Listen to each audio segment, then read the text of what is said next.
ვეთანხმები ყველა სიტყვაში და მართლა თითოეულმა ადამიანმა უნდა იგრძნოს პასუხისმგებლობა, აი თუნდაც ამ მოვლენის მიმართ შემდეგ, იმიტომ რომ ეს არის ნამდვილად სახე იმისა, რასაც დღეს რუსეთი უკეთებს სხვადასხვა სფეროში საქართველოს და რო გვპირდებიან ხოლმე მშვიდობას და გვეუბნებიან აბა ომი გინდათ, აი ასეთი სახე აქვს მშვიდობას, რომელსაც გვთავაზობენ და რაც თავარია, ასეთი მშვიდობის ატანის უნარი არათუ ჩვენ, აი იქით მხარეს დგომ ქართველებსაც არ აქვს ჩვენი ბუნებიდან გამომდინარე და სხვადასხვა მე ეს ვნახე რომ ვითომ ეს პროპაგანდისტები კი გმობენ ძალადობას, მაგრამ უმეტესობა, აი მე რასაც ვნახე სოციალურ ქსელში, თუნდაც ადამიანები, რომლებიც არ დგანან რუსთაველს და არ აპროტესტებენ ქართული ოცნების პოლიტიკას, მაინც არ გამოხატავდნენ სიმპათიას ეგრეთ წოდებული მსხვერპლების მიმართ. ხო ძალიან ძნელი ამ ქალებს მსხვერპლი უწოდა და რა გამახსენდა, იცით, რამოდენიმე წლის წინ ჯერ კიდევ სანამ ეს აქტიური პროტესტი დაიწყებოდა, მაგრამ უკრაინის ომი უკვე დაწყებული იყო, პრომეთეს მღვიმეში ჰქონდა რაღაც ესეთი მუსიკალური პერფორმანსი,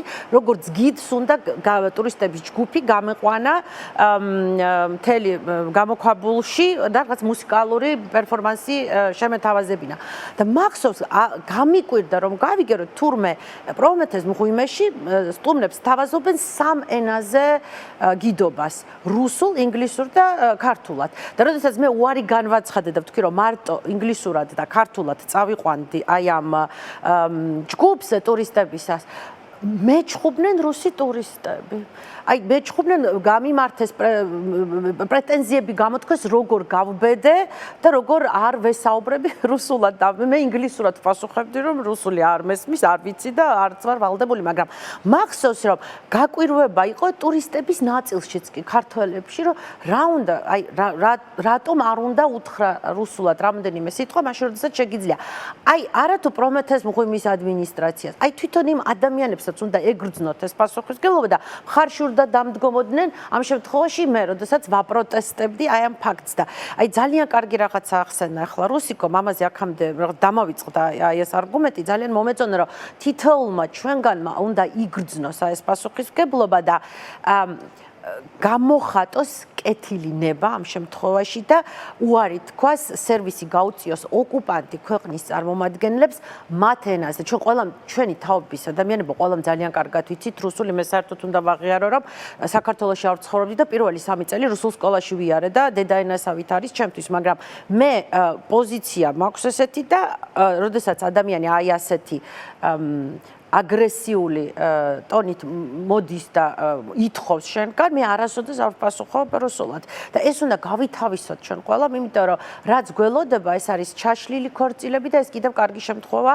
უარესი შემთხვევებიც იქნება და მართლა ამის ამტანი არათუ ჩვენ, არამედ აი მართლაც შედარებით მშვიდად მყოფნი და მშვიდობის მოლოდინში მყოფნი ქართველები არ არიან. და სწორედ ახლა მინდა გადავიდე ძალიან უცბად ერთ რამეზე, სწორედ ამიტომ ვდგავართ იქ 600 დღეა ჩვენ ყველანი რუსთაველზე, იმიტომ რომ ჩვენ ვხედავთ რომ აი ამ ჩაშლილი ქორწილის სტრუქტურა ვრცელდება ყველა სფეროში საქართველოში და ამის წინააღმდეგ ვართ. ამიტომ ვიზეიმეთ დღეს ჩვენ 600 დღე ჩვენი უწყვეტი პროტესტის.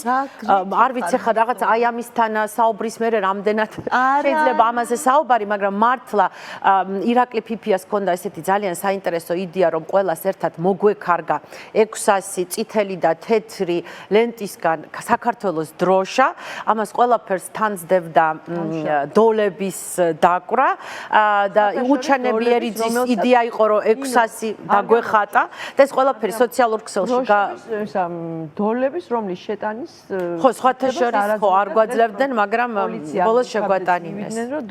მაგრამ ეს რისი თქმა მინდა და მე ძალიან ბედნიერი ვარ რომ არიან საქართველოში ადამიანები რომლებიც ხვდებიან, ბოლომდე ხვდებიან რა ხდება დღეს საქართველოში და ამიტომ დგანან რუსთაველზე, ამიტომ იბრძვიან, ამიტომ არის ჩვენი პროტესტი დღეს 600 დღის და ეს პროტესტი გაგრძელდება მანამ,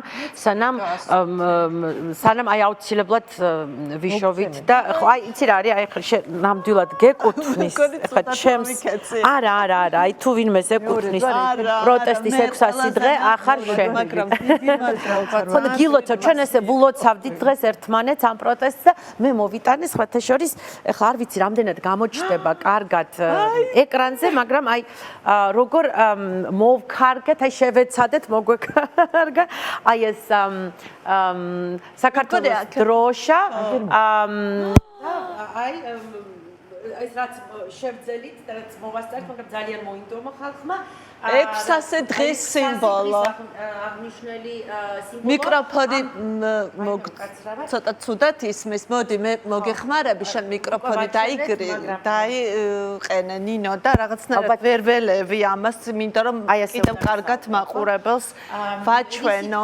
ძვირფასი 600 დღის აღსანიშნავი დროშა. მანამდე სანამ ჩვენ არ მივაღწევთ ჩვენს მიზანს და არ მივაღწევთ ჩვენი ქვეყნის de facto დამოუკიდებლობას, იმიტომ რომ ფაქტია, აი იმან რაც მოხდა კახეთში, გვიჩვენა რომ ჩვენ ჯერ კიდევ გვაქვს გასავლელი გზა სრულ დამოუკიდებლობამდე. და იმედია ეს პროტესტი, რომელიც ხალხის სულშია და არ არის მხოლოდ რუსთაველზე, ვიცით რომ ამ ფაქტმა გამოიწვია პროტესტი ძალიან ბევრ ადამიანში და მე დარწმუნებული ვარ იმ პოლიციელებში, რომლებიც დღეს ბოლოს გამიშვეს მე და მე მართლა მახსოვს ბოლოს ვუთხარი რომ ჩვენ ერთი ხალხი ვართ, ერთი საქართველო და მე მათ თვალებში ვიგრძენი რომ ისინი მეთანხმებოდნენ, დიდი მადლობა მათ ამისათვის.